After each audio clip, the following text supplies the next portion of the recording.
თბილისის საქალაქო სასამართლოში ბაჩო ახალაიასა და მასთან ერთად ბრალდებული პირების სასამართლო პროცესი მიმდინარეობს. პროცესზე დაცვის მხარემ დასკვნითი სიტყვა წარმოადგინა. პროცესის პარალელურად კი საპროტესტო აქცია გრძელდება სასამართლოს ეზოში, სადაც ყოფილი პოლიტპატიმრები ბაჩო ახალაიასთვის შესაძლო გამამართლებელი განაჩენის გამოტანას აპროტესტებენ.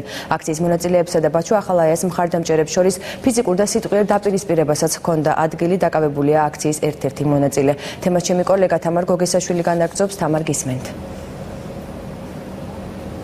სასამართლოს ეზოდან პოლიტპატიმრის სტატუსით გათავისუფლებული ფრიდონ მერებაშვილი პოლიციის თანამშრომლებმა საპატრულო ეკიპაჟის მანქანით გაიყვანეს. ამ დროისთვის ჩვენთვის უცნობია, მოხდა თუ არა მისი დაკავება. ოფიციალურად აღნიშნულ ინფორმაციას შინაგან საქმეთა სამინისტროში ჯერჯერობით არ ადასტურებენ. დაპირისპირება მოხდა ყოფილ პოლიტპატიმრებსა და თავისუფალი ზონის წარმომადგენლებს შორის. ისინი ერთმანეთს სიტყვიერ შეურაცხყოფას აყენებდნენ. ეს ინციდენტი არ არის პირველი შემთხვევა. დღეს თბილისის საქალაქო სასამართლოში ვითარება მას შემდეგ დაიძაბა, რაც სასამართლოს ეზოში დილის 11 საათიდან გამოჩნდნენ ყოფილი პოლიტპატიმრები. ისინი აპროტესტებენ ბაჩო ახალაიას შესაძლო გამამართლებელ განაჩენს. რამდენჯერმე მოხდა სიტყვიერი დაპირისპირება ბაჩო ახალაიას მხარდამჭერებსა და ყოფილ პოლიტპატიმრებს შორის.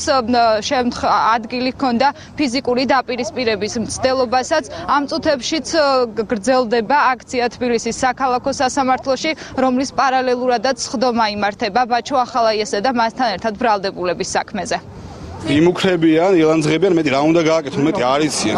ერთუჯრედიანი ხალხი მოყარეს ვიღაცები და ილანძღებიან, მეტი არაფერი.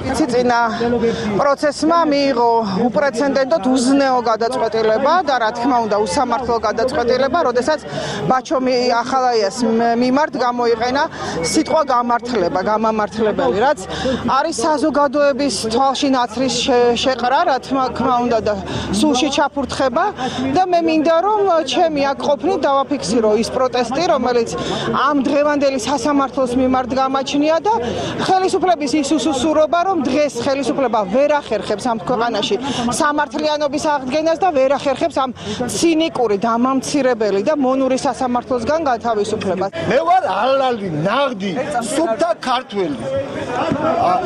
ხო და ნანა კაკაბაძე არის გამყიდველი. საქართველოს რო აოხრეს იმ გუნდის წევრი და იმ გუნდის თანადამფუძნებელი ჯაბა იოსებიანმა საქართველოს გაანადგურა, რომ გათელა რომ გადატრიალება მოახდინეს და პუჩისტები და საქართველოს 1000 გზის დამღუპველი ხალხი დგას აი აქ. და ჩვენ კიდე ვაშენებთ საქართველოს. და ჩვენ გვიყვარს საქართველოს. საქართველოს ამშენებელი. ხო. მე ვარ ფრიდონ მერებაშვილი. მე შენი 92 წლიდან. გაიარე. მე თვითონ ნაომარი ვარ. აფხაზეთშიც. აფხაზეთში შენ ყარყარაშვილი. ხო, ყარყარაშვილი არის საქართველოს მტერი. პოლიცია. გამიყვანე პოლიცია. ჩაიყვანე იქ. ეკაყვები. ნებწოლი. შვიცრად ნახევარი. დეზე მახტუნოვა მაკის. სოლიდაშვილი საქმის არსებითი განხილვა, რომელიც ბაჩო ახალაიას შინაგან საქმეთა მინისტრობის პერიოდს ეხება, უკვე დასასრულს უახლოვდება. დღეს პროცესზე დაცვის მხარემ დასკვნითი სიტყვა წარმოადგინა, მათ შორის დასკვნითი სიტყვა წარმოადგინა ბაჩო ახალაიას ადვოკატმაც.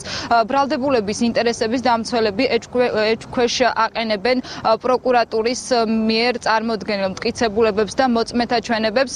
ადვოკატები მოითხოვენ, რომ სასამართლომ მიიღოს გადაწყვეტილება და გამამართლებელი განაჩენი გამოიტანოს ბრალდებულების მიმართ. ეს კარგად გვახსოვს აღნიშნული მოწმე, რომელიც ჯიუდად ამტკიცებდა, რომ 7-ვე დაზარალებულის პირადად იცნობდა და ასევე მათი გვარები იცნობდა, მაგრამ ნათლად გამოჩნდა, რომ როდესაც მოუთხოვეთ დაესახელებინა 7-ის გვარი, იგი ხელზე დაწერილი შპარგალი ხელმძღვანელობდა, რაც შემჩნეული იქნა, დაფიქსირებული იქნა. ეს იმით არის აღსანიშნავი, რომ ეს ადამიანი ცდილობდა სასამართლო და საზოგადოება შეცდომაში შეიყვანა. დღევანდელ პროცესზე ბრალდებულებიც წარმოთქვამენ საბოლოო სიტყვას, რის შემდეგაც პროცედურულად უკვე მხარეებს რეპლიკის წარმოთქმის საშუალება მიეცემათ. ამის შემდეგ კი მოსამართლე გავა სათათბიროდ. პროცესი ამ წუთებშიც გრძელდება თბილისის საქალაქო სასამართლოში და აქვე რჩებიან აქციის მონაწილეები, რომელიც როგორც უკვე გითხარით, აპროტესტებენ ბაჩანა ახალაიას მიმართ შესაძლო გამამართლებელი განაჩენის გამოტანას. დიდი მადლობა თბილისის საქალაქო სასამართლოდან ჩემი კოლეგა თამარ გოგესაშვილი საუბრობდა პირდაპირ ეთერში.